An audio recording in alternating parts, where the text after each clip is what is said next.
ఇంకా వాళ్ళకి పెట్టిచ్చేసాక మిగిలిన పిండినంతా ఇలా మళ్ళీ ఇంకోటి టపర్వేర్‌లో పెట్టేసి ఇది ఫ్రీజర్‌లో పెట్టా. ఎప్పుడు ప్యాకెట్‌లలో పెడతాను గదా! ఇంకా ఎందుకు ఫ్రీజర్‌లో పెట్టా అంటే ఈ బౌల్ లూజ్ మూతనే అనమాట. ఈజీగా తీయొచ్చు.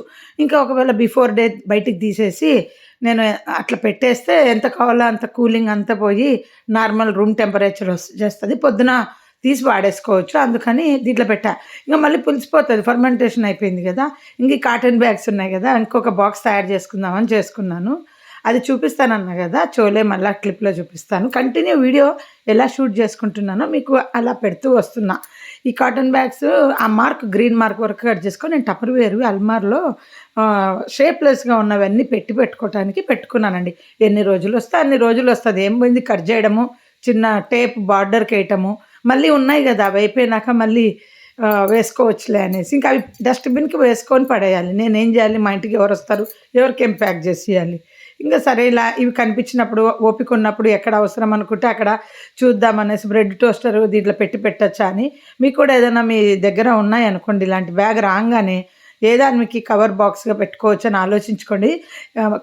ఇది నేను దేనికి చెప్తున్నానంటే టోస్టర్ బయటికి పెట్టింటామా దాన్ని పైన క్యాప్ లాగా చేసేసుకోవచ్చు. ఏముంది బాగా నీట్‌గా ఉంటది. కనపడదు. లేదా అల్మార్‌లో ఇలా పెట్టేసుకోవచ్చు వైర్ అడ్డం లేకుండా. చూపిస్తున్నాను నేను పెట్టట్లేదు. ఇట్లా బ్రెడ్ టోస్టర్ కానీ, మీ దగ్గర ఉన్నవి ఏవైనా సరే వాటికి కవర్‌లాగా లేదా ఊర్లోకెళ్తారు గదా!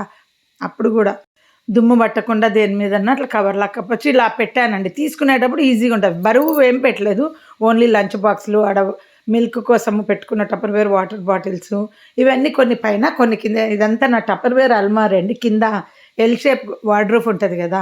చాలా ఉంటాయి నాకు టపర్‌వేర్‌వి. కానీ అన్నీ వాడను. కొన్నే వాడుతుంటా. ఎందుకంటే బ్రేక్ అయిపోతే రీప్లేస్‌లో సంవత్సరాలైనా నాకెవ్వరు ఇవ్వట్లేదు. ఇవన్నీ హైదరాబాద్‌లో, బెంగుళూరులో ఇక్కడికొచ్చాక కలెక్ట్ చేసినయి. మా పాప ఇంకా పడేయమంటుంది. పాతవన్నీ పడేయంటే పడేసే బదులు రీప్లేస్‌మెంట్‌కి పంపిద్దాం. వాళ్ళకి ఏవొస్తాయో అవి ఇస్తారు. రానివి రావు. నాకెట్లా అంటే రీప్లేస్‌కి పోయిందంటే నాకు కనీసం ఇక్కడైతే 1 ½ ఇయర్ అయింది ఇచ్చి. ఇంకా రాలే. పోయి తెచ్చుకోవాలి. ఇస్తారో లేదో గూడా తెలీదు. ఇక నెక్స్ట్ డే కోసం కాకరకాయ కట్ చేస్తున్నా. ఈ స్టాండ్ మీద ఇలా పెట్టుకోవడానికి చాలా కంఫర్ట్‌గా ఉందండి. ఇంకా వీడియో కంటిన్యూయేషన్ ఉంది. ఇది చాపరు చాలా బాగా యూజ్ అవుతదండి. ఫ్రెంచ్ ఫ్రైస్‌ది. క్యారెట్ కట్ చేసుకోవచ్చు. కాకరకాయ కట్ చేసుకోవచ్చు. నేను చూపిస్తున్నా చూడండి. నేను ఫింగర్ చిప్స్ లాగా కట్ చేస్తున్నా కాకరకాయ.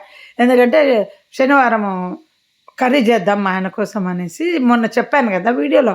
నేను కంటిన్యూ మీకు పార్ట్ 1, పార్ట్ 2, పార్ట్ 3 ఎలా పెడుతున్నానంటే ఇదొక వ్లాగ్ లాగా రోజు నేను చేసే పనిని మీకు షూట్ చేసి 1 బై 1 పెడుతున్నా. కానీ అప్‌లోడ్ చేయడానికి వెంటనే టైం ఉండట్లేదు. ఎప్పుడు టైం ఉంటే అప్పుడు ఎడిటింగ్ చేసి అప్‌లోడ్ చేస్తున్నా.